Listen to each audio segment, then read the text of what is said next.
वो जय श्री कृष्ण, जय श्री राम, जय श्री राधे राधे, जय श्री महाकाल। इस वीडियो में आपको श्रवण कराएंगे रंभ करम्ब की कथा तथा महिषासुर और रक्त बीज की उत्पत्ति, महिषासुर के द्वारा इंद्र के पास दूत भेजा जाना, दूत का लौटना और महिषासुर का देवताओं पर आक्रमण करने के लिए दैत्यों को प्रोत्साहन देना।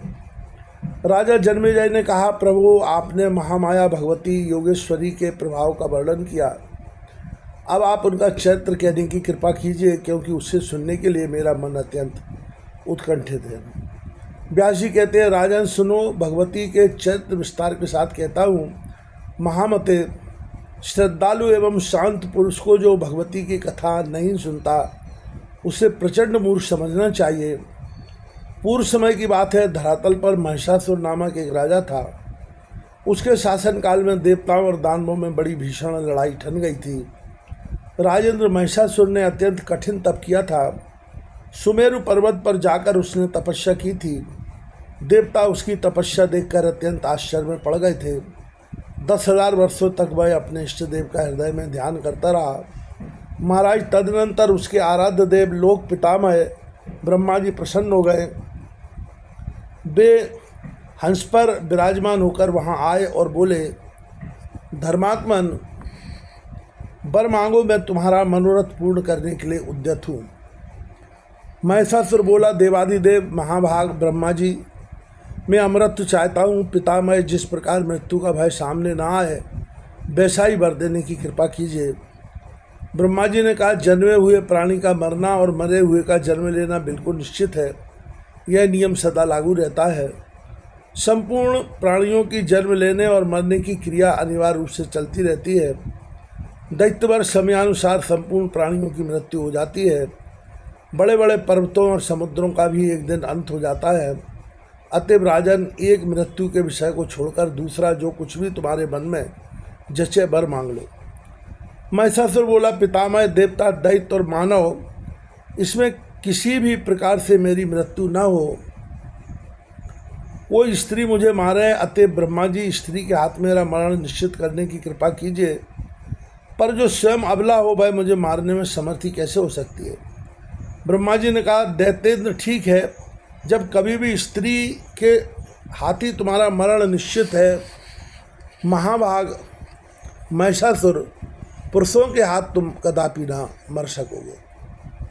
व्यास जी कहते हैं, इस प्रकार महिषासुर को वर देकर ब्रह्मा जी अपने आश्रम के लिए प्रस्थित हो गए। वह प्रतापी दैत्य महिषासुर भी प्रसन्नतापूर्वक अपने घर लौट गया। राजा जन्मेजय ने पूछा, महिषासुर किसका पुत्र था? उस महाबली दैत्य की उत्पत्ति कैसे हुई थी? एक महान आत्मा होते हुए उसे महिष का रूप कैसे मिल गया था? व्यास जी कहते हैं, महाराज, दनु के जगत प्रसिद्ध 2 पुत्र थे। उनके नाम थे रंभ और करम्ब। उन दोनों की दानवों में बड़ी प्रतिष्ठा थी। महाराज, वे दोनों संतानहीन थे, अतः पुत्र होने के लिए कठिन तपस्या करने लगे। बहुत वर्षों तक कठिन तपस्या की। पंचनद के पावन जल में तपस्या आरंभ हुई। करम्ब जल में डूबकर दुष्कर तप करने लगा। रंभ प्रशस्त दूध वाले बट वृक्ष के नीचे गया और पंचाग्नि की व्यवस्था करके तपस्या में लीन हो गया। जब रंभ पंचाग्नि तपता हुआ साधन में तत्पर हो गया, तब दोनों दैत्यों की स्थिति का पता लगने पर शचीपति इंद्र महान दुखी हो गए। वे स्वयं पंचनद पहुँचे। ग्राह का वेश धारण करके उन्होंने जल में प्रवेश किया तथा तपस्या करते हुए करम्ब के पैर पकड़ लिए। उनके इस प्रयास से दुराचारी करम्ब की जीवन लीला समाप्त हो गई। अपने भाई का मरण सुनकर रंभ के क्रोध की सीमा न रही। उसके मन में ऐसी इच्छा उत्पन्न हुई कि अपना मस्तिष्क अग्नि को भेंट कर दूं। अतः उसने सहसा बाएं हाथ से अपने सिर की चोटी पकड़ी और दाहिने हाथ में तीखी तलवार लेकर मस्तिष्क को धड़ से अलग कर देना चाहा। इतने में ही उसे समझाने के लिए अग्निदेव प्रकट हो गए। अग्निदेव ने रंभ से कहा, ये दैत्य तुम में बड़ी मूर्खता भरी हुई है, तभी तो अपना मस्तिष्क काटने को तैयार हो गए हो। भला आत्महत्या जैसे अत्यंत अधम कार्य में तुम्हारी प्रवृत्ति कैसे हो गई? तुम्हारा कल्याण हो, मुझसे वर मांग लो, मन में जो भी इच्छा हो मांग सकते हो। शरीर का त्याग मत करो, ये यूँ प्राण त्याग करने से भी तुम्हारा कौन सा कार्य सिद्ध होगा? व्यास जी कहते हैं, अग्निदेव की वाणी बड़ी सरस थी। उसे सुनकर रंभ ने अपनी चोटी छोड़ दी और कहा, देवेश, यदि आप प्रसन्न हैं तो मुझे अभिष्ट वर देने की कृपा कीजिए। मैं त्रिलोकी पर विजय पाने वाला पुत्र चाहता हूँ। मुझे ऐसा पुत्र चाहिए कि जिसके प्रयास से शत्रु की सेना प्राणों से हाथ धो बैठे। देवता, दानव और मानव कोई भी किसी प्रकार भी उसे पराजित न कर सके। वह अपनी इच्छा के अनुसार रूप धारण कर सके। उसमें असीम शक्ति हो। सब लोग उसके चरणों में मस्तक झुकाएं। तब अग्निदेव ने रंभ से कहा, बहुत ठीक, तुम्हारी अभिलाषा पूर्ण होगी। महाभाग, तुम्हें वैसा ही पुत्र होगा। अब आत्महत्या का विचार छोड़ दो। महाभाग रंभ, जिस सुंदरी भार्या पर तुम्हारा मन डिग जाए उसी के गर्भ से महान पराक्रमी पुत्र तुम्हें प्राप्त होगा। व्यास जी कहते हैं, अग्निदेव का वचन चित्त को आह्लादित कर देने वाला था। उनकी बात सुनकर दैत्यवत रंभ ने चरणों में मस्तक झुका दिया और वह अपने स्थान की ओर चल दिया। रंभ का स्थान संपूर्ण समृद्धियों से संपन्न था। वहाँ अनेकों यक्ष मौजूद थे। आगे वेदव्यासी भगवान लिखते हैं, श्रवण कीजिएगा। पशु भावापन्न राक्षस तो था ही, काम भाव से एक महिषी पर उसे दानवराज की दृष्टि पड़ गई। उस समय वह भैंसवी जवानी के मद में चूर थी। रंभ उस पर आसक्त हो गया। होनी बड़ी प्रबल है। उसके वीर से वह महिषी गर्भवती हो गई। एक समय की बात है, कोई एक दूसरा भैंसा उस भैंस पर टूट पड़ा। अतएव उस भैंसे को मारने के लिए रंभ स्वयं सामने आ गया और उस पर झपटा। वह बलवान भैंसा भी कामांध था। उसने तुरंत अपने सींगों से रंभ पर चोट पहुंचानी शुरू कर दी। उसके सींग बड़े तीखे थे। उस भैंसे ने उन तीखे सींगों के द्वारा रंभ के हृदय में गहरी चोट पहुंचाई। इससे वह दानव मूर्छित होकर भूमि पर गिर पड़ा और उसके प्राण शरीर से अलग हो गए। अपने स्वामी रंभ के मर जाने पर वह बेचारी महिषी भय से अत्यंत घबराकर वहाँ से भाग चली। वह वेगपूर्वक एक बट वृक्ष के नीचे जाकर यक्षों की तरण में चली गई। उसके पीछे लगा हुआ वह भैंसा भी वहाँ पहुँच गया। बल के अभिमान में तो वह चूर था ही। यक्षों ने देखा वह महिषी अत्यंत कातर होकर आंखों से आंसू गिरा रही है और भय से उसका कलेजा कांप रहा है। साथ ही पीछे दौड़कर आता हुआ भैंसा उन्हें दिखाई दिया। अतः उस भैंस की रक्षा करने के लिए यक्ष भैंसे का सामना करने के लिए तत्पर हो गए। अब उस भैंसे के साथ उन यक्षों का रोमांचकारी युद्ध छिड़ गया। यक्ष बाण बरसाने लगे। एक ऐसा बाण लगा कि उससे आहत होकर भैंसा तुरंत प्राणहीन होकर पृथ्वी पर गिर पड़ा। रंभ यक्षों का परम प्रेमी था। अतः उन्होंने उसकी लाश लेकर दाह संस्कार करने के लिए चिता पर रख दी। पति के मृत शरीर को चिता पर देखकर उस महिषी के मन में भी निश्चित विचार हो गया कि मैं भी पति के साथ सती हो जाऊं। यक्षों के रोकते रहने पर भी उसके विचार में परिवर्तन नहीं हुआ। वह जलती हुई चिता में बैठ गई। उसने अपने प्रेमी पति को हृदय से चिपका लिया। उसी समय चिता के मध्य भाग से महाबली महिषासुर निकल आया। शत्रु पर कृपा करने वाला स्वयं रंभ भी एक दूसरा शरीर धारण करके रक्तबीज के रूप में चिता से निकला। यों महिषासुर और रक्तबीज, इन दोनों की उत्पत्ति महाबली रंभ से ही हुई। तदनंतर मुख्य दानव एकत्रित हुए और उन्होंने महिषासुर को माँ की राजगद्दी पर अभिषिक्त कर दिया। राजन महिषासुर देवताओं, दानवों और मानवों सबसे अबद्ध था। महाराज, महान आत्मा महिषासुर के जन्म का तथा उसके वरदान का यही प्रसंग है। व्यास जी कहते हैं, इस प्रकार महिषासुर नाम से प्रसिद्ध वह दानव संपूर्ण जगत पर शासन करने लगा। वर पा जाने के कारण उस पराक्रमी दैत्य को अत्यंत अभिमान हो गया था। समस्त प्राणी उसके अधीन रहते थे।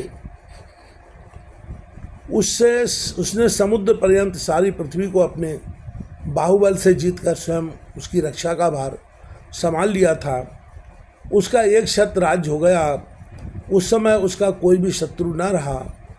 उसके सेनाध्यक्ष का नाम भिक्षुर था, जो महान प्रतापी एवं मद से सदा चूर रहता था। ताम्र नाम से विख्यात राक्षस उसके कोषाध्यक्ष का काम करता था। उसके पास 10,000 सैनिक थे।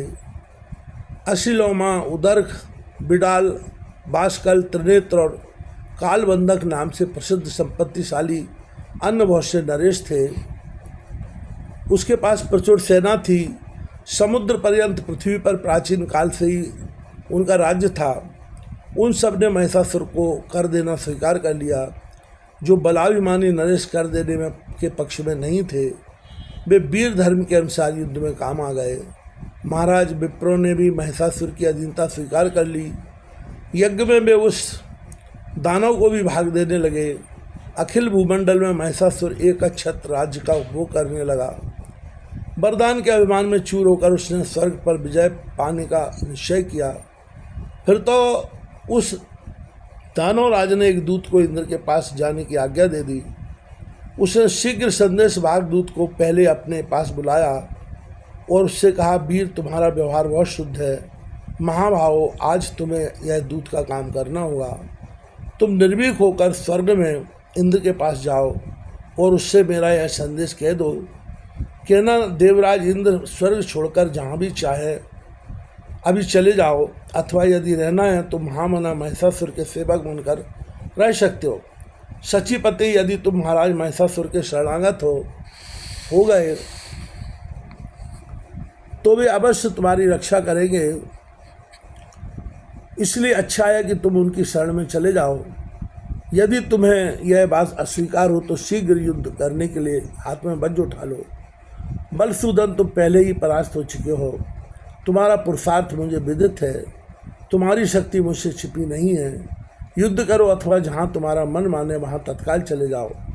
आज्ञानुसार दूत ने इंद्र के पास जाकर महिषासुर का संदेश उन्हें सुना दिया।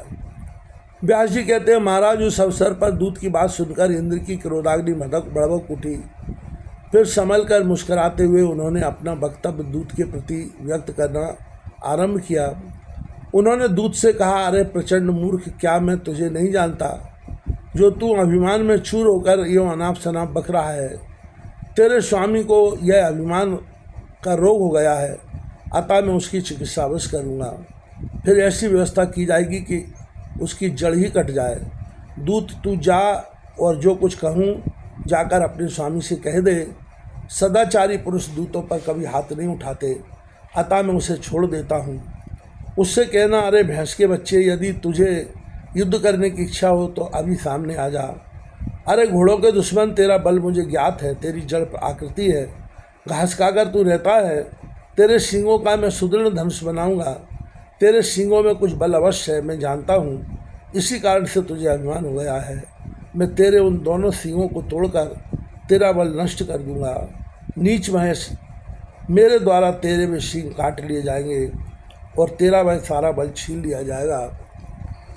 इस प्रकार का वार्तालाप इंद्र के द्वारा किया जा रहा है। आगे वेदव्यासी भगवान लिखते हैं, जिसके कारण तू पूर्ण अभिमानी बन बैठा है। सींग से मारने में तू ही कुशल है, ना कि मोर्चे पर हथियार चलाने में। व्यास जी कहते हैं, इस प्रकार इंद्र के कहने पर वह दूत तुरंत वहाँ से चल दिया। वह मदाभिमानी महिषासुर के पास गया और प्रणाम करके उससे कहने लगा। दूत ने कहा, राजन, देवराज इंद्र पूर्ण स्वतंत्र हैं। उनके पास देवताओं की विशाल सेना है। अपने को वह महान बलवान समझता है। आपको तो वह कुछ भी नहीं गिनता। उस मूर्ख की कही हुई बातों में किस प्रकार बदल कर आपसे कहूँ, क्योंकि सेवक का कर्तव्य होता है कि वह स्वामी के सामने प्रिय सत्य कहे। महाराज, कल्याणगामी दूत को चाहिए कि स्वामी के मुख पर सत्य तो प्रिय बोले, परंतु मैं यदि केवल प्रिय ही बोलता हूँ तो वह असत्य होने से आपका कार्य सिद्ध होने में बाधा पड़ेगी।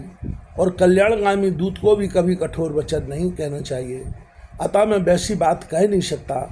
प्रभु ठीक ही है, शत्रु के मुख से तो विस्तुल्य वचन निकलते ही हैं, पर वैसी बातें सेवक के मुख से कैसे निकल सकती हैं। राजन, इस समय इंद्र ने जिस प्रकार के घृणित वचन कहे हैं, वैसे वचन मेरी जीभ से कभी नहीं निकल सकते। व्यास जी कहते हैं, दूत की बात में रहस्य छिपा हुआ था।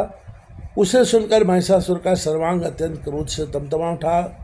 उसकी आंखें लाल हो गईं। वह दैत्यों को बुलाकर उनसे कहने लगा, महाभाग दैत्यों, वह देवराज युद्ध करना चाहता है। तुम लोग भली भांति बल प्रयोग करके उस नीच शत्रु को परास्त कर दो। मेरे सामने दूसरा कौन शूरवीर कहला सकता है? इंद्र जैसे करोड़ों वीर हों तब भी कोई परवाह नहीं। फिर इस अकेले इंद्र से मुझे क्या डर है? आज मैं उसे किसी प्रकार भी जीवित नहीं छोड़ूंगा। जो शांत रहते हैं उन्हीं के प्रति वह शूरवीर कहलाता है।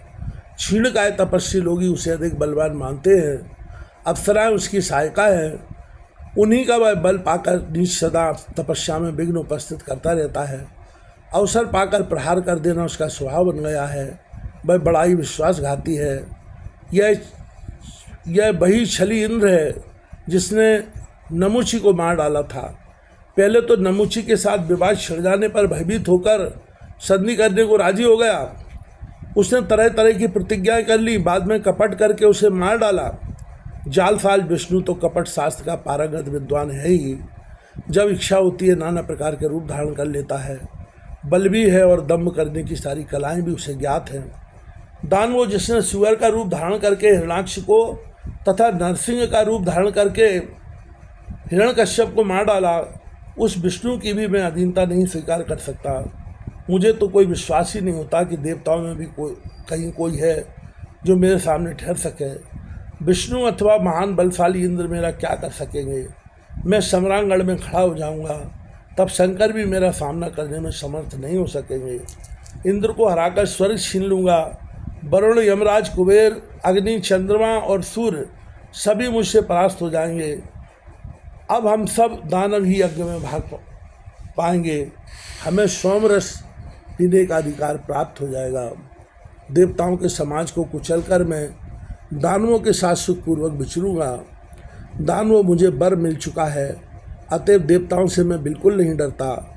पुरुष मात्र मुझे मारने में असमर्थ है, फिर स्त्री बेचारी क्या कर सकेगी? शिरगामी दूतों, तुम्हारा परम कर्तव्य है पाताल एवं पर्वत आदि विभिन्न स्थानों से प्रधान दानवों को बुला लाओ और मेरी सेना के अध्यक्ष बना दो। दानवों, संपूर्ण देवताओं को जीतने के लिए मैं अकेला ही पर्याप्त हूँ। फिर भी मेरा गौरव बढ़ जाए, ये तदर्थ इस देवासुर संग्राम में निमंत्रण देकर आप सब लोगों को सम्मिलित करता हूँ। निश्चय ही मैं सींगों और खुरों से देवताओं के प्राण हर लूँगा। वरदान के प्रभाव से मुझे देवताओं का रत्ती भर भी भय नहीं है। देवताओं, दानवों और मानवों से अबद्ध होने का वर मुझे प्राप्त है। अतएव आज आप लोग स्वर्ग लोक पर विजय प्राप्त करने के लिए तैयार हो जाएं। दैत्यों, स्वर्ग पर अधिकार प्राप्त करके मैं नंदनवन में विहार करूँगा। मेरे इस उद्योग से तुम्हें भी पारिजात के फूल सूंघने को मिलेंगे। देवांगनाएं तुम्हारी सेवा करेगी। कामधेनु गऊ का दूध पीने को मिलेगा। अमृत पीकर तुम लोग आनंद का अनुभव करोगे। दिव्य गंधर्व नाच और गाकर तुम्हारे चित्त को आह्लादित करेंगे। उर्वशी, मेनका, रंभा, घृताची, तिलोत्तमा, प्रमद्वारा, महासेना, मिश्रकेची, मदोत्कटा और विप्रचिति प्रभृति अप्सराएं नाचने एवं गाने में परम प्रवीण हैं। वे अनेक प्रकार की मदिराओं का सेवन करके तुम सब लोगों के चित्त को अत्यंत प्रसन्न करेंगी। अतः देवताओं के साथ संग्राम करने के लिए स्वर्गलोक में चलना सबको सम्मत हो तो आज ही सभी तैयार हो जाए। पहले मांगलिक कृत कर लेना चाहिए। सबकी सुरक्षा के लिए अपने परम गुरु मुनिवर शुक्राचार्य जी को बुलाकर भली भांति उनका स्वागत करें और उन्हें यज्ञ में नियुक्त कर दें। व्यास जी कहते हैं, राजन, महिषासुर की बुद्धि तथा पाप कर्म में रत रहती थी। दैत्यों को उपर्युक्त आदेश देकर वह तुरंत अपने महल में चला गया। उस समय उसके मुख पर प्रसन्नता के चिन्ह झलक रहे थे। बोलो सद्गुरुदेव।